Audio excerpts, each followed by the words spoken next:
Beleza, gente.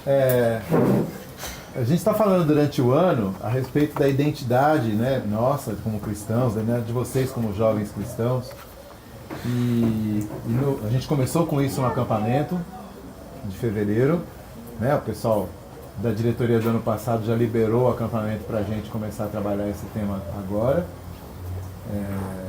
E aí, agora, nos Estações, a gente continua trabalhando esse tema, pontuando diversos aspectos da vida. E hoje a gente vai falar sobre trabalho, claro, né? Dia do trabalho e tal, não sei o que, o link ficou fácil. E na verdade já falei com vocês em diversas ocasiões sobre trampo, porque é alguma coisa que tem tudo a ver com a faixa etária de vocês e é importante. Então, já falei várias vezes, talvez você reconheça algumas coisas que eu vou falar hoje, de momentos, né, das nossas conversas, sei lá, de escola dominical, de papo particular, de púlpito, que eu já falei sobre isso também. Mas aí você considere isso como um resumão de várias outras ocasiões. Bom, para falar de trampo, eu faço compras no supermercado que tem uma lotérica, né? E essa lotérica, de vez em quando, tem umas filas que você tem que pedir licença para passar, para poder pegar a escada rolante do supermercado. Como a gente está gravando, eu não sei se eles vão financiar depois a propaganda. Qualquer coisa a gente edita e tira, tá? Se a gente não conseguir um acordo favorável com eles. Mas enfim, é no som. E às vezes, cara, tem uma fila de nego assim que dá a volta, né, meu? E não precisa nem de ir no Sonda. Você vê na televisão, vira manchete, né, no telejornal. Milhões de pessoas gastando essa grana, filas, as esperanças das pessoas. E para mim, esse lance é um sinal de como na nossa cultura a gente enxerga o trabalho. É algo que, se der, você se livra. Se rolar algum jeito, você se livra desse negócio, né? Sai fora. Trabalhar realmente é alguma coisa que a gente, como brasileiro, só faz porque não tem jeito. E aí, se der jeito, não faz, né? Então aí rola aquelas entrevistas. O que você faria se você ganhasse esses 31 milhões de reais, né? Aí tem sempre aquele miserável que fala assim: eu continuaria trabalhando. Aí todo mundo, que nada, né? Então essas coisas indicam pra gente o papel que o trabalho tem na cabeça da gente. Mesmo que não individualmente, coletivamente, né? Assim, socialmente, é isso. O brasileiro tem um lance de uma carta de uma senhora que veio morar no Brasil. Ela escreveu várias cartas para a Europa, né, para a família dela, sobre a sua estada aqui no Brasil, em 1800 alguma coisa. Acho que ela era inglesa. E aí ela fala espantada de como... virou livro, né? E aí ela fala espantada de como os brasileiros dependiam de tudo com os escravos, né? Dos escravos. E aí ela faz até uma graça lá, dizendo que se um dia os escravos fossem alforriados no Brasil, os brasileiros morreriam de fome. Porque, né, deixa o escravo fazer tudo, né? Desde amamentar o filho, limpar a casa, fazer a comida, tudo. Né? A gente não tem mais escravos, mas parece que essa ideia de que, né, trabalho é um negócio a ser evitado é muito brasileiro mesmo, né? Essa imagem brasileira da praia, dos coqueiros, das ondas, né? Da mulherada de biquíni bronzeado. Pô, como é que você consegue um bronze daquele se você estiver trabalhando de segunda a sexta, né? Não rola, né? Não tem. Você tem que estar de boa. Então toda essa imagética, todo esse ideário aí, ele está na nossa cabeça em algum momento, em algum lugar, né? De vida ideal, de sossego, né? E essa não é uma ideia bíblica. Essa não é uma ideia bíblica. Mesmo a Igreja Católica, a Igreja Medieval, durante muito tempo defendeu uma ideia parecida com essa, entendendo que o trabalho era uma maldição de Deus a partir do pecado, lá em Gênesis 3, né? Com o suor do teu rosto conseguirás aí o pão de cada dia. Mas o correto, quando você lê desde o começo, você vê que desde o começo Deus planejou o homem para trabalhar, o ser humano para trabalhar. Né? Como eu ando falando nas nossas aulas sobre cultura e calvinismo, na verdade, se Deus criou, a criação de Deus, ela já é meio incompleta para que ela seja completada pela ação humana. Né? E o melhor exemplo que eu sempre dou é: Deus inventou o cacau, Deus inventou a vaca, mas ele não fez o chocolate. Né? Alguém teve que sacar que essa mistura ia ser muito boa. E se gelar isso e transformar num sorvete, então melhor ainda.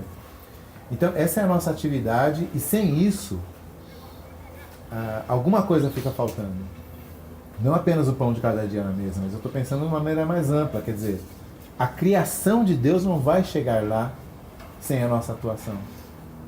Se Deus planejou fazer, sei lá, 90% e deixar 10% para a gente completar, se nós apenas ficarmos deitados eternamente em berços esplêndidos, alguma coisa vai faltar do que Deus planejou para o universo dele. Vai ficar faltando alguma coisa que ele falou: isso eu vou deixar para ser completado pelas mãos dos meus filhos. E se a gente se acomodar, então isso não vai acontecer. Isso eu estou pensando no mundo ideal, sem queda. Imagine depois da queda, então, em que mesmo a criação decai da sua perfeição, decai do seu brilho e se torna essa criação meio torta, meio suja, meio ineficaz que a gente tem, né?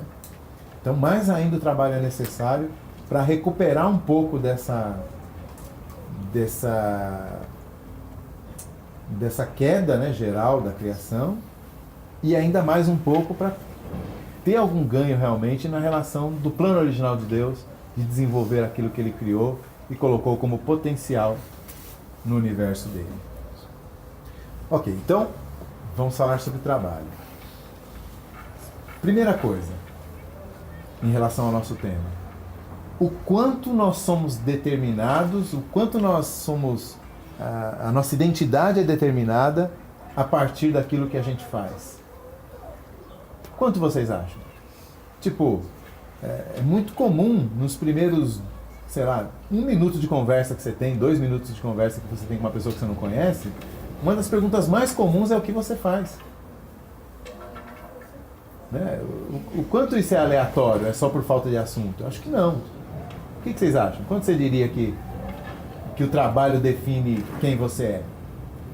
10%? Mais? Eu diria até uma coisa que você fala, que eu também não sou muito a favor, é tipo: eu sou publicitário, eu sou médico. Tipo, você é o seu ser.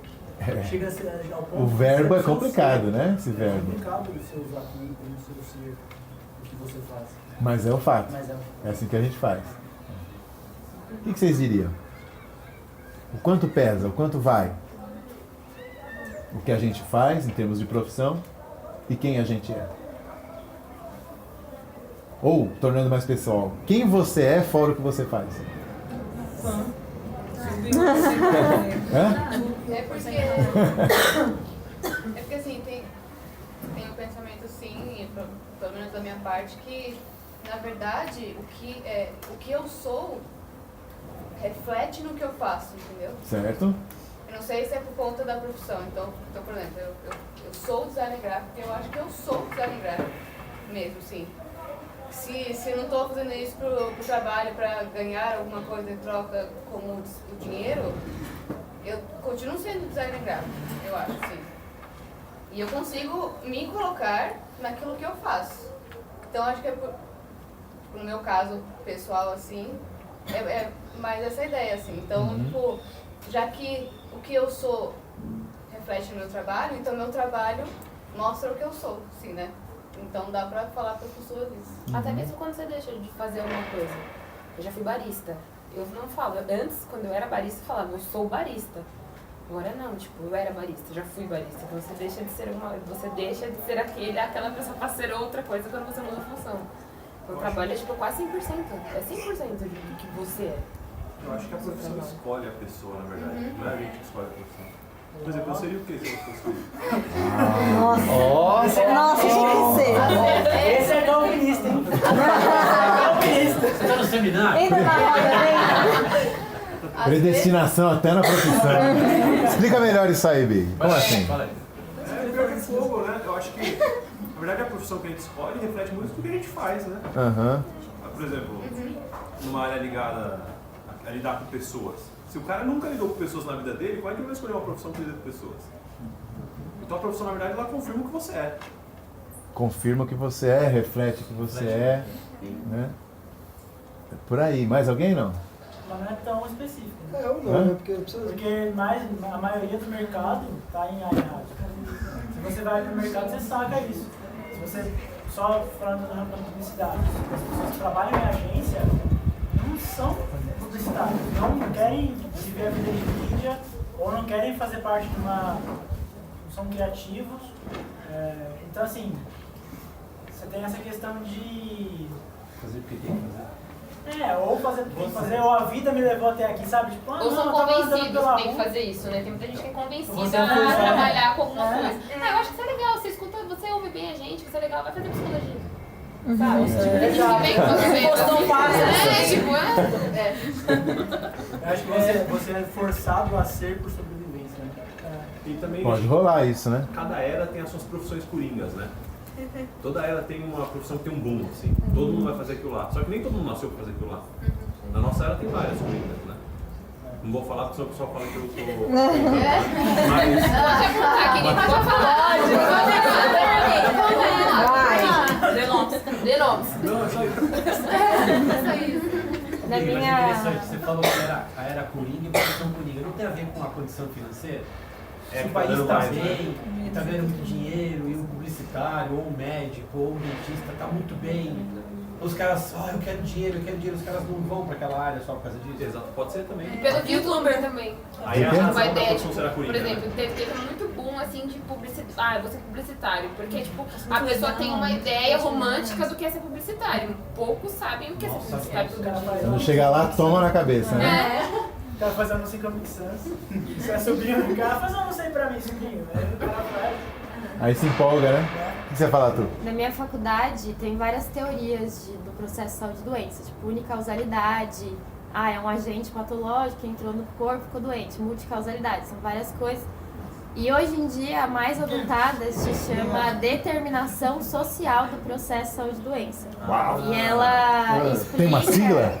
DSS. Não sei. DSS. Mas Mano. determinação social do processo de saúde e doença. E essa teoria ela fala que tudo na sua vida tem a ver com o seu trabalho. Se você tem um trabalho X que te permite uma condição social X, você vai ter doenças X, entendeu? Tudo dessa teoria, o quanto você fica doente, quanto você fica saudável, tudo gira em torno do seu trabalho. É que tem até um esqueminha, assim, é que é meio complicado, assim, mas tem o esqueminha que mostra, o trabalho tá em cima, e aí... Faz sentido. O exemplo disso que a gente usa, por exemplo, uma pessoa que ela mora na periferia, ela tá envolto, por exemplo, não tem informação suficiente quanto a leptospirose, por exemplo. Então, por estar naquele convívio social, sem informação, sem nada, ela acaba contraindo a doença diferente de uma pessoa que mora na Zona Sul. Porque ela tem mais acesso a E o seu... E a pessoa da Zona Sul vai adquirir outros tipos de doença. Claro. E o seu social é determinado pela sua forma, pelo seu trabalho, sua condição de vida, é tudo determinado pelo seu trabalho. Então tudo lá se relaciona muito com o trabalho. Tanto quando a gente vai fazer anamnese, alguma coisa, a gente pergunta qual que é a sua profissão, o que você faz, porque isso influencia totalmente em todo o resto da pessoa. Porque, por exemplo, unicausalidade, vai lá, trata, você tá com dor de cabeça, eu vou lá e te dou um analgésico. Vai passar, daqui a pouco a pessoa vai voltar. Por quê? Porque na casa dela, ela deve ter alguma coisa que tem a ver com esse social dela.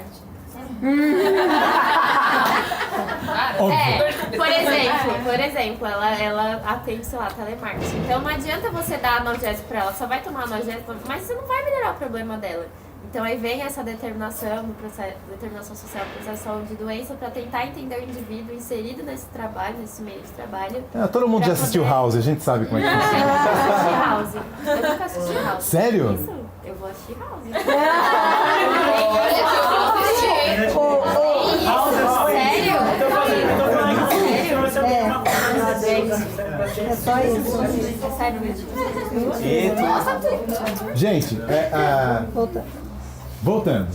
O Jay deu um gancho legal pra gente, porque por mais que a gente esteja idealizando em termos do trabalho, eu acho cara e tudo mais, e você é o que você faz e tudo mais, mas na prática, grande parte das vezes, o que acha ou desacha o cara é a grana, né? Então você está atrás da grana e o que estiver dando grana e a grana que você tiver para bancar, então eu amaria ser médico, mas aí a grana que eu tenho não banca uma faculdade de medicina, então eu vou ser qualquer outra coisa, né? Ou então vice-versa. Eu adoraria ser artista plástico, mas não dá grana, né? E aí então eu vou, sei lá, ser bancário, fazer administração e trabalhar no Banco do Brasil, ser funcionário público, etc. Então grande parte do tempo a gente acaba abrindo mão desse esquema todo aí que a gente idealizou e mergulha no esquemão prático mesmo de falar onde é que está a grana, né? Foi o que o Jay sugeriu aí e é fato, né?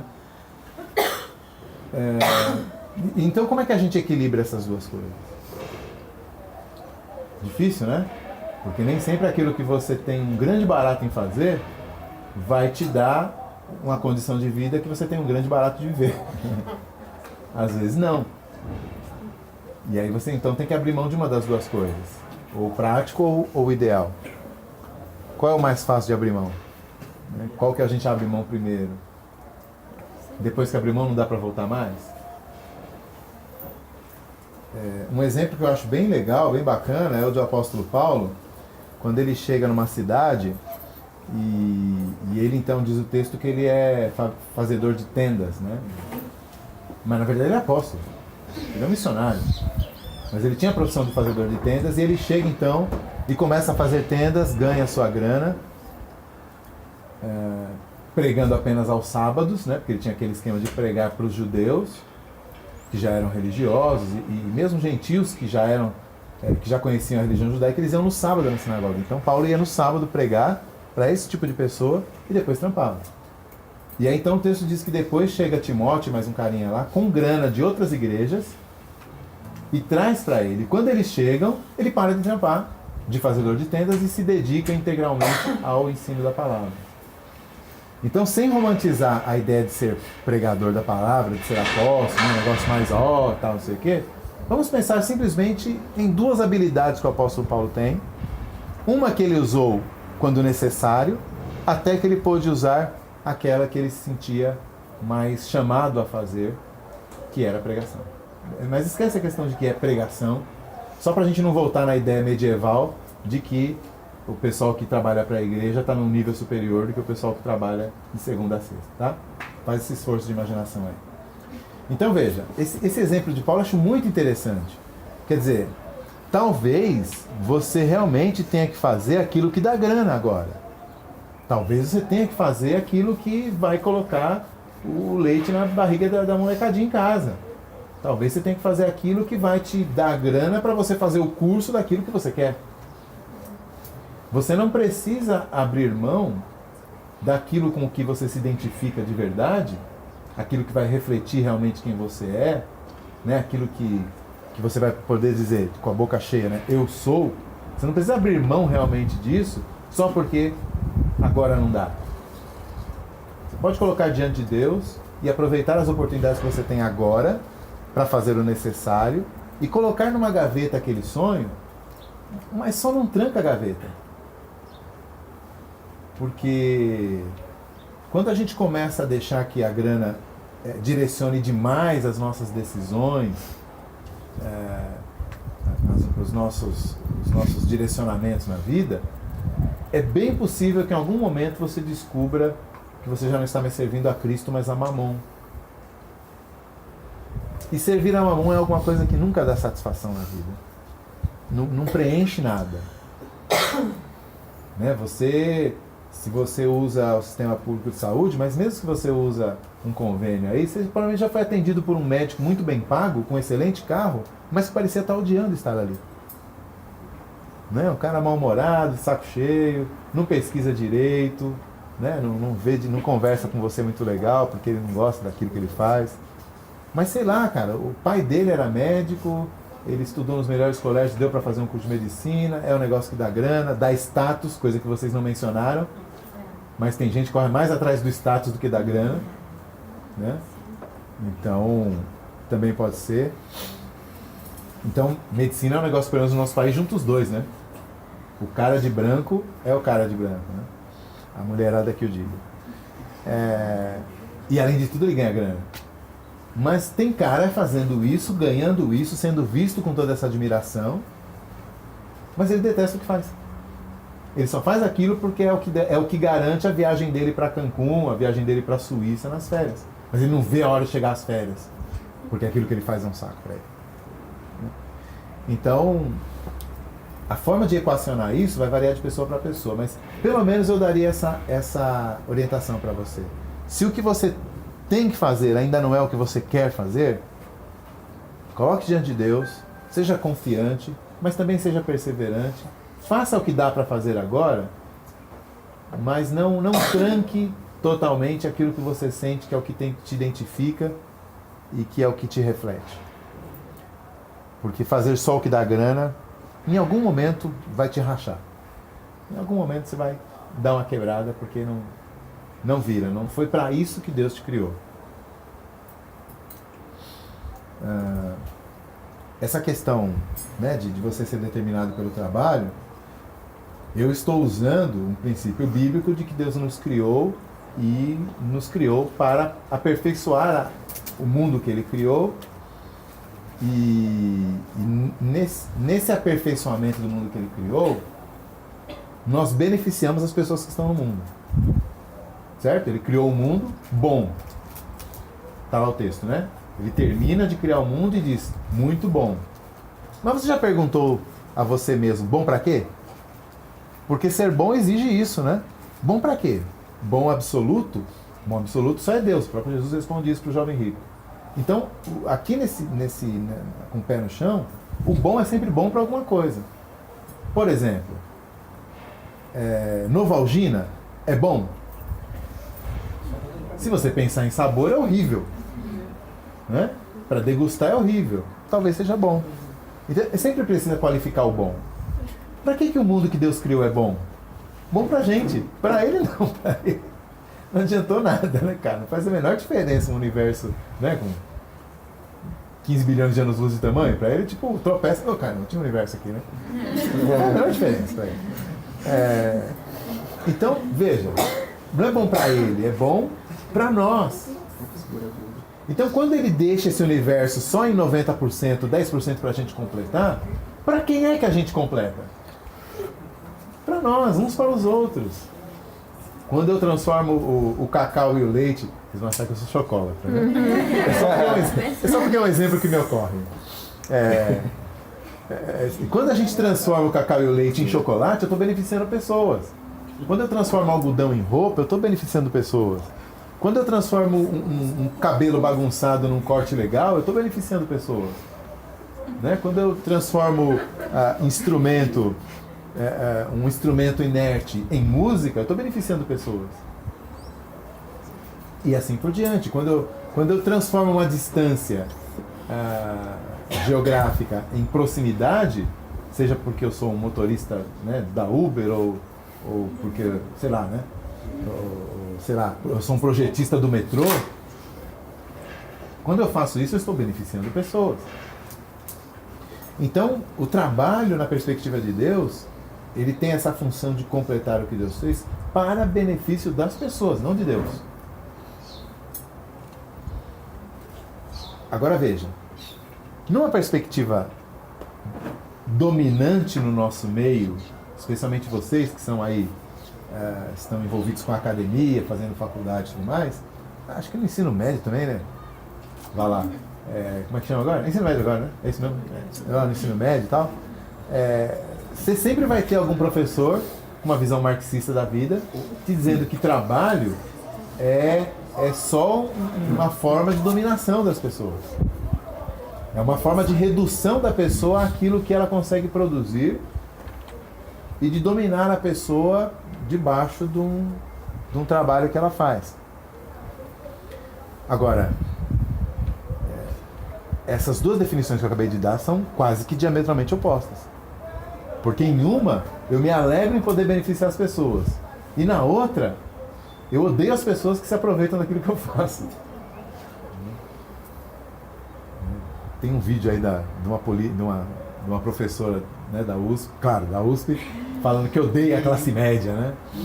Essa é a ideia, né? Essa é a ideia. Quer dizer, são as pessoas que têm uma babá e que levam a babá, né, na passeata lá e tal, não sei o quê. Então, veja, além de toda aquela conversa inicial, de como a gente enxerga o trabalho como algo a se livrar, algo, né, do qual você deve se livrar, seja como brasileiros que somos, seja por causa da herança católica medieval que temos. Mas como se não bastasse essas duas heranças, ainda tem essa herança acadêmica ou filosófica ou sociológica de que a gente ainda imediatamente pensa em alguém que está trabalhando como alguém que está numa relação ou ele está dominando ou está dominado alguém, ou está oprimindo ou está sendo oprimida. Então, de novo, fica difícil achar que trabalho é um negócio legal. Aí, pegando essa linha de pensamento, tem um cara chamado Paulo Freire que pega essa linha de pensamento e leva para a escola. O professor é o oprimido, o professor é o opressor e os alunos são oprimidos. E aí o professor tem que deixar de ser opressor. Exatamente. Né? O trabalho do professor né, descer do seu altar, né? Descer ao nível dos alunos e tudo mais. Bom, pelo menos o ensino do Brasil demonstra que essa é joia, né? Está funcionando bem. Mas então veja, ainda tem que me livrar disso ainda por cima, né? Desse pensamento que insiste em se fazer de lente para que eu enxergue a escritura, blog do Alceu, tá? Depois vocês acessam, lentes da escritura. Então você tem aí algumas lentes que deformam o trabalho, ou pelo menos tingem ele de cores feias, e a gente tem que se esforçar para parar de enxergar por essas lentes e começar a enxergar por lentes bíblicas, né? Poxa, eu sou o meu trabalho? Não, eu não sou o meu trabalho, eu sou algo mais do que isso. A Bíblia diz que eu fui feito à imagem de Deus. A Bíblia diz que eu, sendo cristão, sou a habitação do Santo Espírito. A Bíblia diz que quando Cristo voltar, Ele vai me renovar e vai me transformar em algo ainda mais pleno daquilo que eu sou. Mas, ainda assim, em tudo isso está envolvido o projeto de Deus de que eu seja um agente dele de transformação do mundo para algo melhor para as pessoas. E quando eu faço isso, Deus é glorificado porque Ele é o Criador das coisas que eu estou mexendo para transformar em trabalho. Ele também é o meu Criador e das minhas capacidades conforme eu mexo nas coisas para transformar em trabalho. E Ele é Criador das outras pessoas que eu beneficio quando eu trabalho. Então, pelo menos nessas três instâncias, quando eu trabalho, eu estou glorificando o Deus Criador. Bom, como é que você enxerga o seu trabalho? Vamos fazer uma pesquisa rápida. Quando eu tento mostrar o trabalho nesse sentido espiritual em relação a Deus, significativo em relação a mim mesmo e relevante em relação ao próximo, quantos de vocês conseguem se encaixar nisso? Mais ou menos, ou dá para levantar a mão mesmo assim, tal? Oh, bacana aí, ok, uns 40%? Uns 30, 40% já chegaram nesse patamar, né? Bacana. O desafio para quem não levantou a mão, ficou meio na dúvida e tudo mais, então fica sendo o seguinte, mas se é isso então, eu tenho que primeiramente rever como eu enxergo o meu trabalho. Não necessariamente eu preciso mudar de profissão, talvez eu só precise olhar da maneira correta. E aí, de repente eu descubro, cara, é isso mesmo. Não foi só por acaso que eu acabei nisso. Eu me realizo nisso, eu beneficio pessoas nisso, eu posso glorificar a Deus nisso. Talvez você descubra que não, realmente eu caí nisso porque meu pai já fazia isso, ou porque era a única relação candidato vaga que eu consegui cumprir, tal, né? Tinha 100 por 1, 90 por 1, 10 por 1 e essa daí tava sobrando vaga. Fui nessa, né? Tá, beleza, você pode ter outras circunstâncias que te levaram a isso. Mas, como eu disse no começo, você não precisa se limitar a isso. Você não precisa se limitar a isso. Talvez você precise fazer durante 1 ano, 5 anos, 10 anos. Mas você não precisa engavetar com o que você se identifique, aquilo que pode de fato identificar você. Né? Tô pensando naquela relação dupla que a Jane falou, né? Então, quer dizer, eu me identifico com isso e quando eu faço isso, as pessoas me identificam naquilo. Né? Não é só quem trabalha de uma maneira mais artística que pode dizer isso. Né? Você pode se identificar muito com a tua profissão, mesmo que ela não seja tão pessoal assim, né? Sei lá, você é um contador, né? Os números, são frios e tal. Não necessariamente, cara. Quando você se dedica ao que você faz e você faz bem feito, há um prazer que Deus colocou na gente em cima disso que é fantástico. Né? O pessoal tem descoberto como algumas substâncias do nosso cérebro funcionam em relação à recompensa, né? Dando prazer. Então, às vezes você faz exercício e quando você termina, você te dá um prazer aquilo. O trabalho é parecido, cara. Quando você faz um negócio que você faz bem feito, mano, que legal, né? Às vezes a grana nem compensou, mas você sentiu tão bem de fazer aquele negócio bem feito. Mas se você estiver fazendo aquilo que você não queria, esse prazer é cortado no mínimo pela metade. Né? Isso não é a mesma coisa. Então, vale a pena correr atrás disso. Talvez dê um pouco de trabalho, porque aquilo que você quer originalmente não é alguma coisa que a nossa sociedade recompensa muito bem. Mas mesmo dentro disso, dá para correr atrás. Aí sim, depois você está fazendo a coisa certa, dá para você correr atrás da grana. Né? Não, pastor, assim, a minha vocação é ver as coisas limpas. Você pode começar como faxineiro, como lixeiro, mas talvez você termine como um sanitarista, talvez você termine como um dono de empresa, né, de limpeza urbana. Aí tem grana. E você está fazendo aquilo que você curte. Você está dentro daquilo que você acha que se identifica, né? Talvez o teu prazer seja vencer aquela concorrência não fraudulenta, por favor, né? Vencer aquela concorrência para limpar as ruas de São Paulo inteira.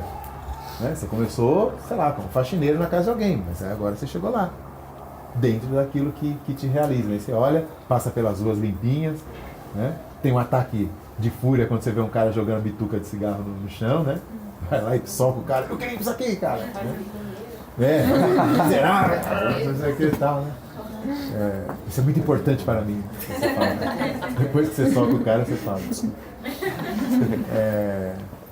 Mas sem isso, você corre um risco muito sério de divorciar aquilo que ocupa mais tempo na sua vida, aquilo que ocupa os maiores esforços na sua vida, né? 40, 60 horas semanais, para algo que você não se vê naquilo e pior, não vê Deus naquilo. Aí você é cristão, passa 2 horas por semana no culto, 3 horas por semana no culto, e aí você vê Deus. E as outras 60 horas da semana, Deus está ausente. Péssimo, né? Péssimo. Um outro aspecto do trabalho é o não trabalhar. O não trabalhar. Uma vez perguntaram para Jesus sobre o sábado, e Jesus disse que o sábado Deus fez para o homem.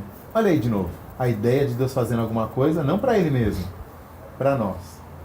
Assim como Deus fez o trabalho para nós, para o nosso benefício, Ele também fez o sábado para nós. Claro, como cristãos a gente não se prende mais a aquele dia da semana, o sábado, né? Aquele que na nossa cultura é meio que o 7º dia da semana, ou se você quiser pensar ao contrário, é o 6º dia da semana. Tem gente que acha que a semana começa na segunda, né? Tem um problema nisso, né? O primeiro dia é a segunda. Mas enfim, não necessariamente aquele dia, mas os cristãos entendem a ideia de que Deus providenciou descanso para nós. quando você vê lá no Antigo Testamento a legislação sobre o sábado e outras legislações correlatas, você começa a sacar o que é. Então, por exemplo, Moisés diz que você não poderia deixar de dar uma folga semanal para o teu escravo. Todos os teus escravos tinham que descansar um dia por semana. Aí você, acostumado no CLT, fala, isso é um absurdo. Mas veja, são pouquíssimas as culturas antigas que tinham a ideia de um descanso. Na maioria das culturas antigas, você simplesmente ia trabalhando. Talvez você parasse num dia de festa.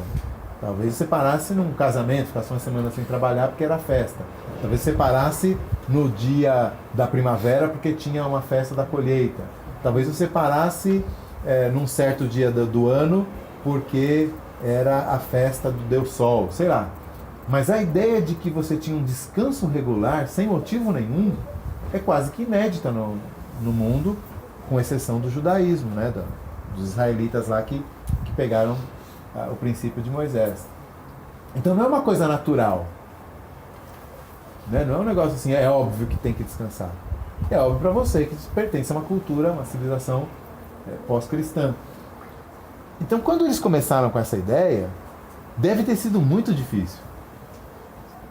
Aí Deus fala, você não pode fazer nada em um dia da semana, no caso lá o 7º. Mas pensa, o cara é de uma civilização agrícola. Aí de repente, sei lá, choveu a semana inteira e a semente de tomate não pode ser jogada no chão molhado. Choveu a semana inteira, na sexta-feira não chove, ele fala, sábado é o dia, cara, vou conseguir plantar. Finalmente, a minha colheita do ano que vem está garantida. Finalmente parou de chover. Mas é sábado, ele não pode jogar semente na terra. Meu, quebrou! O que Deus estava querendo ensinar para eles? O que vocês acham que é o princípio espiritual por detrás de você não vai trabalhar? Que é um negócio tão besta, né? Tão não espiritual, tão material. Hoje você não trabalha. Qual é o princípio espiritual por detrás disso? Desfrutar dos rendimentos do trabalho e da terra que ele deixou pra gente. Desfrutar daquilo que você já conseguiu, né? Daquilo que que você já conseguiu através do seu trabalho. O que mais? Descansar, né? Desfrutar não significa descansar. Então, descansar e desfrutar. Beleza. O que mais? Pegar um dia para você se desprender dos seus afazeres do trabalho e dedicar talvez para ele uma parte do dia. Isso é interessante. Mas veja que na lei só está dizendo você vai descansar. Lá no Antigo Testamento não tem você vai descansar e vai para a igreja. Só diz você não vai trabalhar. Então, antes de chegar na igreja, qual é o princípio espiritual que já está acontecendo, mesmo que eu não for para a igreja? E aí?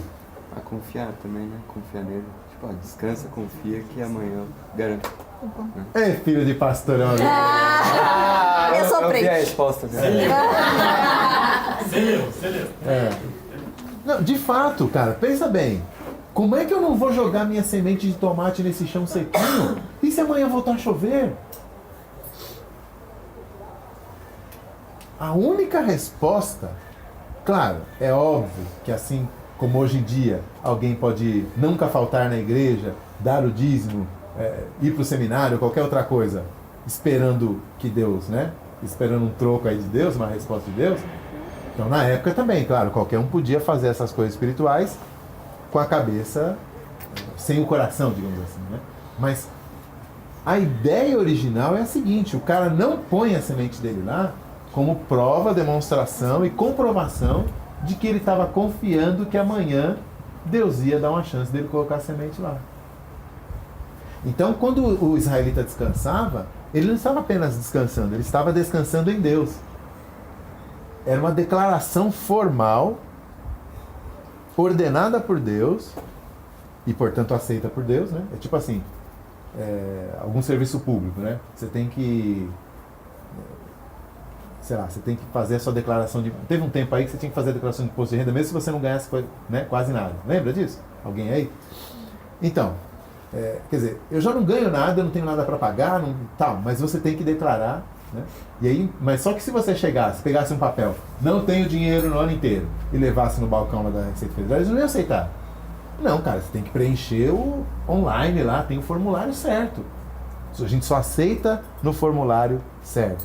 Né? Até na faculdade é assim, não, você tem que pegar o formulário B52, aí você, né? É como se Deus estivesse falando assim, olha, eu quero de vocês uma declaração de que vocês sabem que dependem de mim completamente. O formulário é o formulário 4, né? O 4º mandamento. Preencha lá o formulário 4. Como é que é o formulário 4?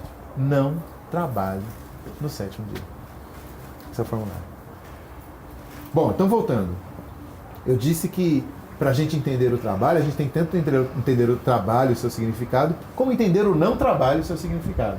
E onde é que começa a entender o não trabalho? Começa no sábado. Eu entendo que o não trabalhar era um exercício de fé, de que eu confio em Deus e dependo dele para tudo, e portanto, se eu não for levar a minha semente de tomate lá, eu não vou ser prejudicado no final do ano. Deus vai providenciar. Eu começo a entender o que é, eu começo a entender melhor o que é o trabalho, posso exercê-lo melhor, e é claro, vou também entender o não trabalho. Quanto ao trabalho, veja bem, eu já disse isso inúmeras vezes. Para o cara lá da agricultura, a percepção de que ele depende de Deus é muito clara. Se não chover, na época certa, não tem limão. Acabou. Só quem manda a chuva é Deus, eu dependo de Deus. Mesmo assim, ainda tinha o sábado, né? Mas veja, é muito mais difícil para nós percebermos isso. Porque a gente trabalha tantas horas semanais porque está escrito no contrato, o cara paga a gente no dia certo porque senão ele é multado pelo sindicato, né? Até o 5º dia útil, sei lá, alguma coisa assim. Dá aquele adiantamento de 20%, sei lá quanto que é. Paga o 13º, né? O cara faz isso porque as leis estão mandando, e você faz a sua parte, ele faz a parte dele e parece que está tudo certo. Dá até a impressão que a gente não depende de Deus para isso. Dá até a impressão de que as coisas são automáticas, de que as coisas são merecidas, de que eu fiz por merecer o meu salário e tudo que vem dele. Então aí de novo, outra dificuldade nossa e outro exercício para a gente se lembrar de verdade que tudo que a gente tem é Deus que dá, e que a gente depende dele para tudo, é muito difícil. Muito difícil mesmo. E se você estiver desempregado e não tiver essa percepção, talvez a coisa fique mais difícil ainda. Porque, poxa, Paulo diz lá, né? Aquele que não trabalha também não coma. Mas ele não vivia no Brasil do século XXI, né? É muito diferente você não conseguir trabalhar de você não querer trabalhar e ficar encostado nos outros. Ele está falando do cara encostado. Ele dá lá o contexto, se você ler o texto, o capítulo inteiro, ele fala, fiquei sabendo que tem um pessoal aí que com a desculpa de que Jesus está voltando, parou de trabalhar e está só vivendo de oferta, né?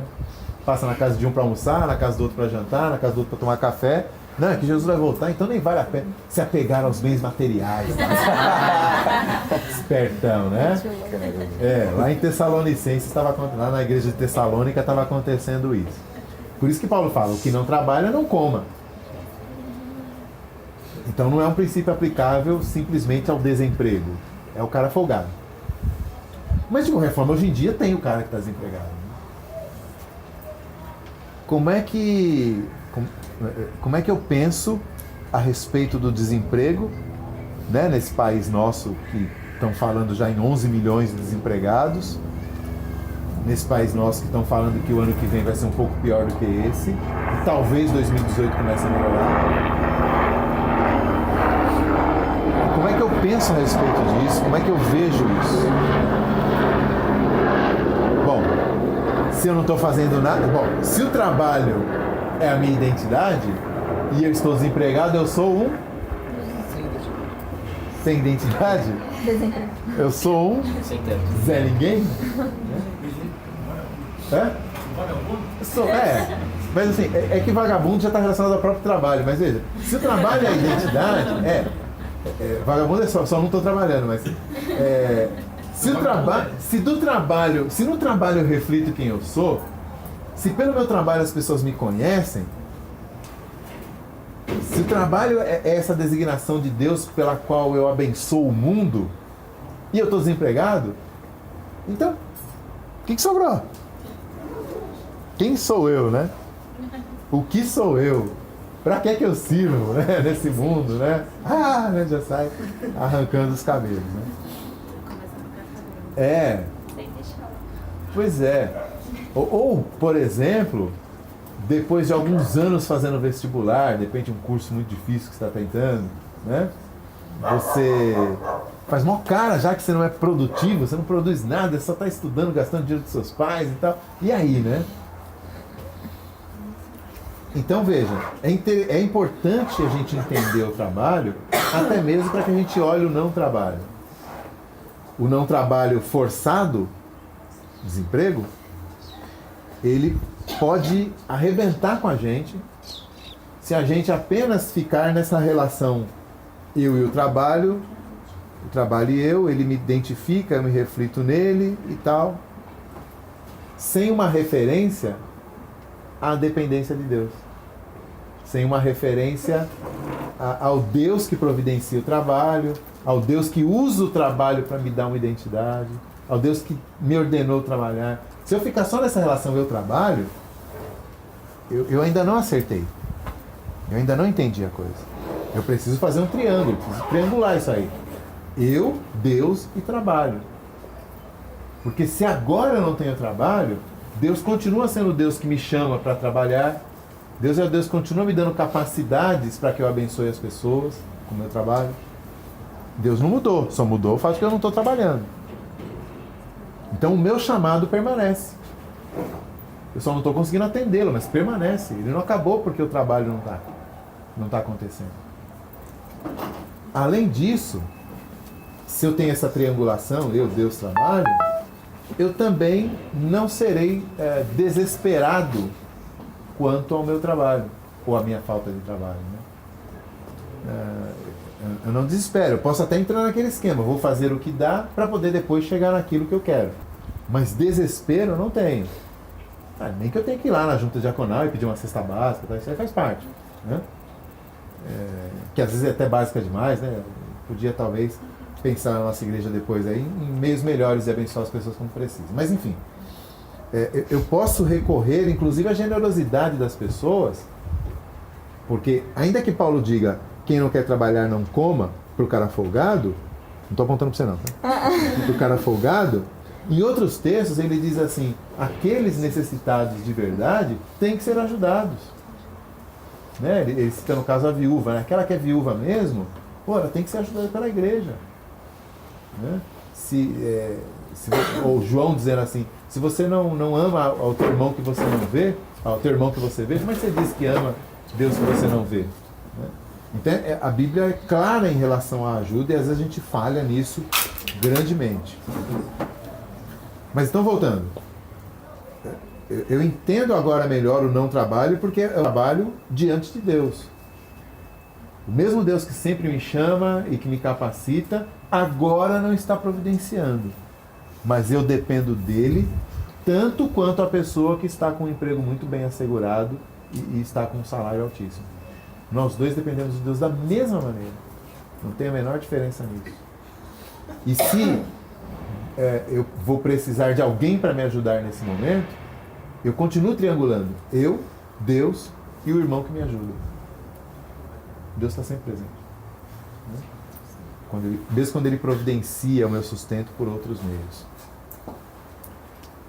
E um último ponto, porque eu acho que eu já estou me esticando, é o contrário do não trabalho, é o excesso de trabalho. Mas eu primeiro preciso entender o não trabalho do sábado lá, para poder entender o excesso de trabalho. O que é o excesso de trabalho? O workaholic, né? O viciado em trabalho.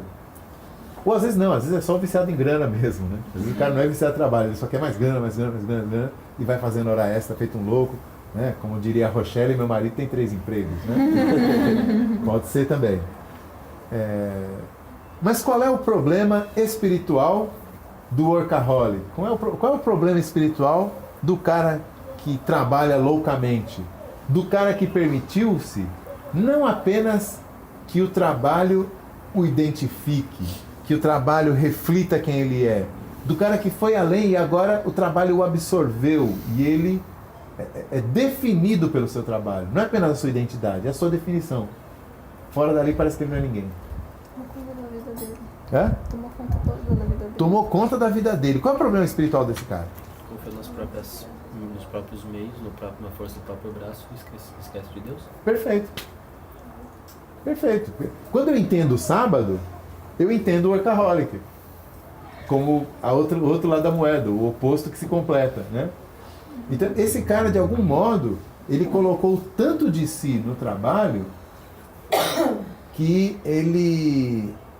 Então, tem os dois lados, né? Ou no trabalho, ou no fruto do trabalho. Então, daqui a pouco eu falo do que o Pipo levantou. Mas, em primeiro lugar, pode ser que ele tenha se entregado tanto ao trabalho porque ele esqueceu de fazer essa triangulação. Quer dizer, se eu sou o meu trabalho, então eu quero ser muito.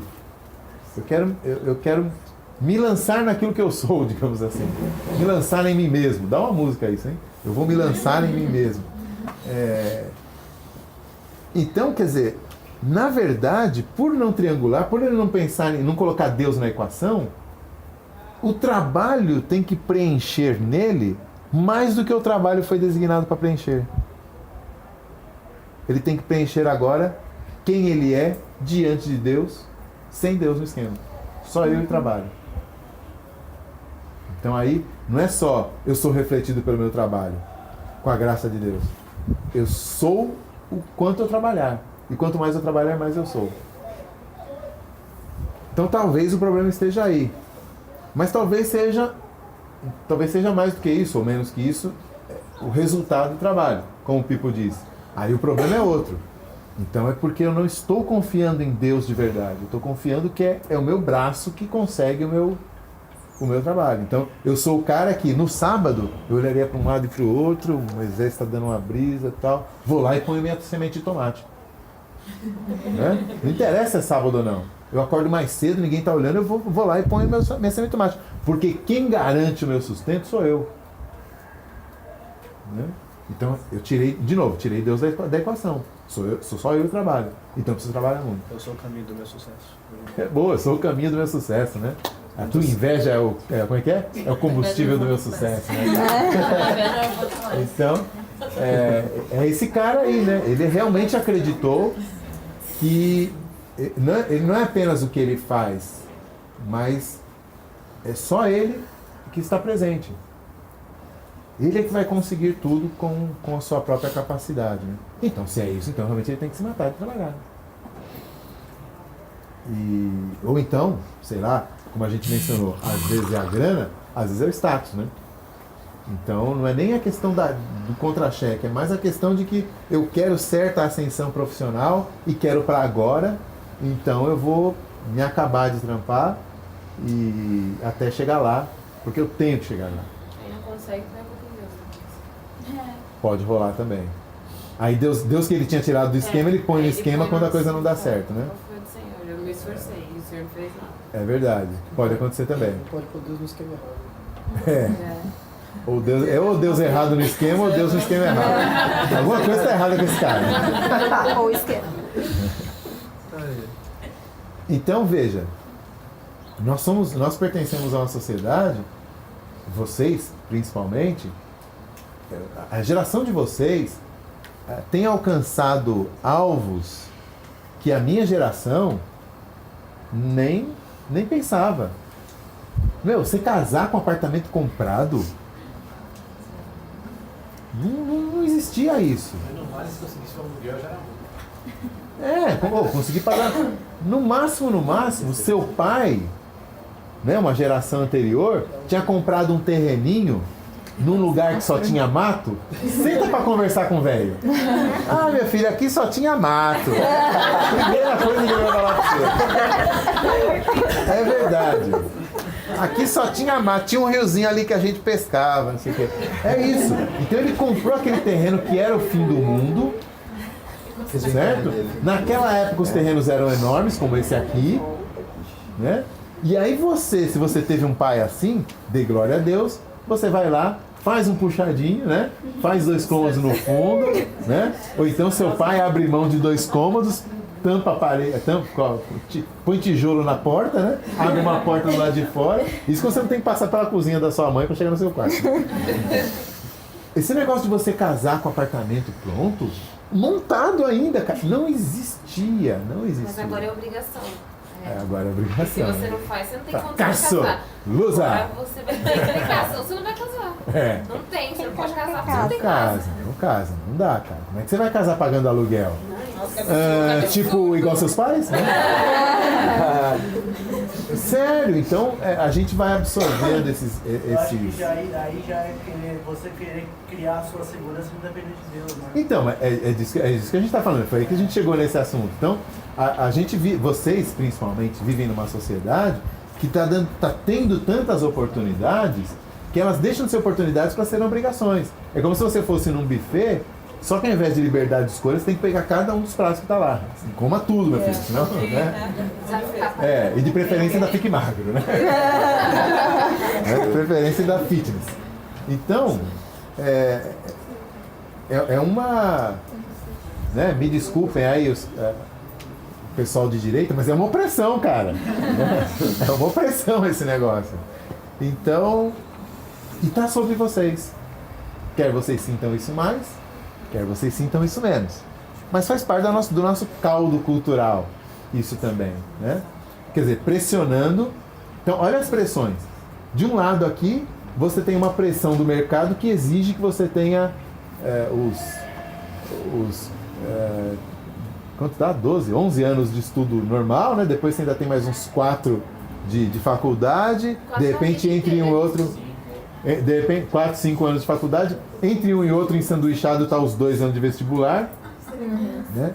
Então você tem essa pressão toda te empurrando para frente, e lá na frente você tem uma pressão te empurrando para trás, porque você está com 30 anos e você não tem ainda X, né? Você está com 30 anos e mora com seus pais. Mora com seus pais, você ainda não tem sua profissão definida, você ainda não tem seu apartamento, você não tem seu carro, você não tem isso, não tem aquilo. Você não tem filho? Não, eu tô tentando comprar um apartamento ali. Dá pra uma filha esse negócio? Vai ticando, né? Então, o que eu quero dizer é o seguinte. Eu comecei dizendo que o nosso trabalho vai definindo quem nós somos, né? vai nos dando a identidade. Mas pense em como isso é um sistema todo englobante. Né? O quanto isso vai virando um laço enorme assim, e se você vacilar, um laço que fica... E aí então você tem 2 opções. Ou você não consegue dar conta, e aí você fica estressadão e corre atrás. Ou você até consegue dar conta e você fala assim, para essa pessoa não tem problema. Tem também, porque muitas vezes você dá conta, e exatamente por você conseguir chegar lá, é que você não para pensar no sistema todo. E você só se deixa levar. E aí a tua identidade deixa de ser a do jovem cristão para ser apenas a do cara de sucesso, do bom profissional, ou de qualquer outra coisa assim. Você nunca parou para pensar, só foi alcançando as metas e conseguindo, mas você nem parou para pensar em que estrada você estava correndo. Talvez foi a estrada errada, né? O tempo todo. Bom, eu acho que eu já falei demais, então eu vou encerrar por aqui. Resumindo, sim, o trabalho é muito importante.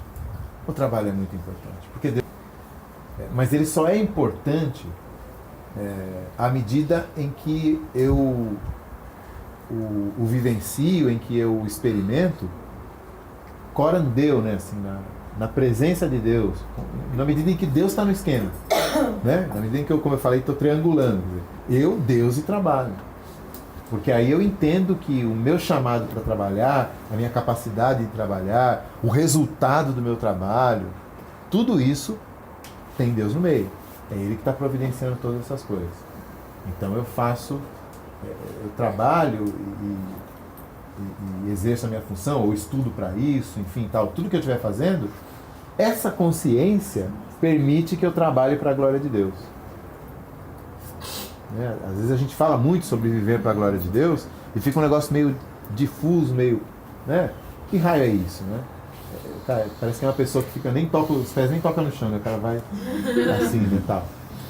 Então, grande parte do nosso viver tem a ver com o trabalho. E se eu vivencio a minha profissão e meu fazer com essa consciência de que estou fazendo diante de Deus, na dependência de Deus, com gratidão a Deus, se eu ponho Deus nesse esquema todo, eu estou trabalhando para a glória de Deus. Seja lá o que estiver fazendo. Né? E nem cheguei na questão ética de fazer com decência, fazer com honestidade e tal. Isso também está no bolo, mas nem cheguei nisso hoje. Nem cheguei nisso. A questão é o próprio trabalho hoje que a gente está conversando. Então, esse belo trabalho pode ser, sim, perseguido. Posso correr atrás, posso ir, posso, né, me dedicar e me esforçar nisso, mas Deus tem que estar no esquema, para que quando eu cheguei lá eu saiba o que eu vou fazer. E por outro lado, apesar de todo esse empenho, eu preciso estar de olho no meu coração, porque em algum momento isso pode começar a ser o centro da minha vida, a ser o centro de quem eu sou, né, da minha identidade, e começar a roubar o lugar que só pertence à minha fé no meu Deus. Então eu preciso ficar atento também. Talvez eu não precise de um apartamento tão grande, talvez eu não precise de um apartamento tão cedo, talvez eu não precise de um carro tão legal, talvez eu não precise de um celular tão jóia, talvez eu não precise de uma roupa tão demais. Se essas coisas eu vejo que estão se tornando um laço para mim, se eu começo a viver em função dessas coisas, então eu preciso lembrar do sábado. Quer saber? Não vai ter semente nenhuma hoje. Vou ficar de boas. Porque Deus me sustenta. Tá. No outro dia é segunda-feira, vamos correr atrás. Mas assim, sabe? Manter isso diante dos olhos. Quem é que me sustenta é o Senhor. Não sou eu mesmo. Se vocês exercitarem essas coisas, vocês vão se tornar, talvez, profissionais muito parecidos com os outros que estão por aí. Vocês vão também trabalhar, vocês também vão correr atrás, vocês também vão prosperar. Né? Assim, via de regra, quem trabalha bem e bastante, enriquece a longo prazo, ou pelo menos a médio prazo. Né? Então, nesse sentido, vocês vão ser muito parecidos com outros. Mas no coração, vocês serão completamente diferentes. Vocês estão fazendo uma coisa completamente diferente do que o cara da mesa ao lado está.